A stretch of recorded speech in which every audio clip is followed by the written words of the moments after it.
Hello friends, நல்லா மொறுமொறுன்னு வெங்காய samosa ready பண்ணலாமா? அதுக்கு 1.5 கப் அளவுக்கு மைதா மாவு, 1/4 டீஸ்பூன் அளவுக்கு உப்பு, அதுக்கப்புறம் 2 டேபிள் ஸ்பூன் அளவுக்கு ஆயில் ஆட் பண்ணி நல்லா மிக்ஸ் பண்ணி எடுத்துக்கலாம். இது கூட கொஞ்சமாக தண்ணி ஆட் பண்ணி நல்லா சப்பாத்தி மாவு பதத்துக்கு பிசைஞ்சு எடுத்துக்கலாம்.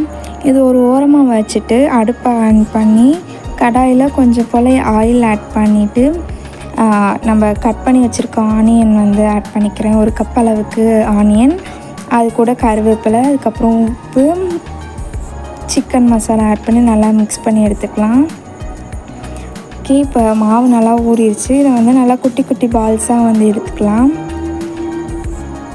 இந்த குட்டி குட்டி பால்ஸை ஒரு வர மாவில் டிப் பண்ணி எடுத்து நல்லா தேய்ச்சிக்கலாம். ரொம்ப நைஸாக தேய்ச்சி எடுத்துக்கோங்க, அப்படின்னா தான் நல்லாயிருக்கும். இப்போ ரெடி பண்ண மாவு நான் கட் பண்ண மாதிரி கட் பண்ணிவிட்டு தோசை சட்டியில் ஹீட் பண்ணிட்டு சும்மா பரட்டி எடுத்து போட்டு நான் கட் பண்ணுற மாதிரி கட் பண்ணி நான் எப்படி ரோல் பண்ணுறனோ அதே மாதிரி பண்ணி எடுத்துக்கோங்க.